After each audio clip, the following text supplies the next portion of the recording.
Hi, this is Ian from EssentialTennis.com. Welcome to video 2 of 3 in a series that I'm focusing all about the serve and volley, giving you the most important things that need to be present for you to be as successful as possible using the serve and volley, either in singles or doubles. If you haven't seen video 1, go watch that first, please. I talk about transitioning forwards from the serve as quickly, balanced, and effectively as possible. And in this video, we're going to talk about something different. Let's go ahead and go right to the video of Zimonjić, who's our study here, and I'll play through the video that we're using as an example. And this is him serving and volleying versus Novak Djokovic in a practice session in Cincinnati. So this is the clip that we're using to learn all about the serve and volley. And in today's video, we're going to be focusing on balancing yourself once you do transition forwards. In video 1, we worked our way all the way up to about here. Now, moving forwards, it is vital as you start to transition towards the net that you balance yourself as the ball is hit by your opponent. It is absolutely essential because at this point in time, Djokovic could hit a ball past Zimonjić to the right, to his right, could try to hit past him to the left, could drive it right at his body, in which case Zimonjić would try to move out of the way and hit an effective volley, or a lob is possible as well. And when you at home serve and volley, all of those possibilities are on the table as well. And so if you make the mistake, which is very common, of just trying to get in as close as you can before the ball gets to your side of the court, you will find yourself really struggling to hit an effective shot. So let's see how Zimonjić does this exactly. This is his touching down after the serve, and then he makes an aggressive stride, 1, 2 strides forwards, and now watch as he comes up, spreads his feet apart, and gets on the balls of his feet. And I'm going to stop the video right here, and look at the position his body is in. If we didn't know that he was quickly and aggressively transitioning forwards, if we didn't know that this was within a serve and volley, it'd be really tough to tell. I mean, he's just in a calm, cool, collected, balanced position here.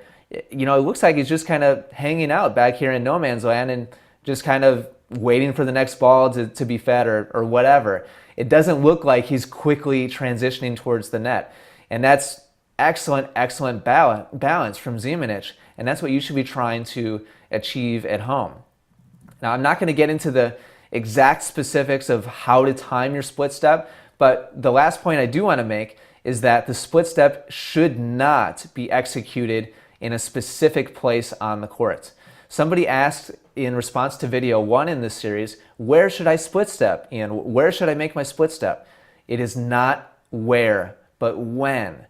Do not, so many recreational players make this mistake, do not pick out a spot on the court and say, all right, I'm going to serve and volley, and I'm going to make it all the way into the service line, and I'm going to split step there. Or, okay, I'm going to play it safe. I'm going to split step in the middle of no man's land to make sure that I'm ready. Do not do that. It's all about when, meaning when the ball gets to your opponent, the returner, that is when you want to execute the split step. And however far in you happen to be, when the ball gets to the returner, that's where you're going to split step, period. So it's not where. Where you split step is going to vary depending on how fast you serve, how quickly you move in, how close the returner is to the net, etc., etc. There's a lot of variables, so don't try to judge it based on where, but when. If you have more questions about that specifically, having to do with the split step, I've done a full 3-part series all about just the split step, how to time it exactly, how to do it physically, the actual technique of it. I'll put a link to that series somewhere right around this video. So that does it for video number 2. And I want you now to guess what I'm going to cover in video number 3, the third essential element of being successful serving and volleying. Most of you got it correct, what I was going to cover today. Great job with that, by the way. Video 3 topic is going to be a lot trickier to guess. So I want to see if you can get it. And any questions or comments that you have about today's video, please leave those along with your guess right below in the comments. So until next time, thank you so much for watching. I really appreciate your time and attention. And I'll see you in video number 3, where we're going to wrap up this series all about serving and volleying successfully. Want to serve more like the pros? Find out how as I compare Federer, Nadal, and Djokovic during my free 5-video course.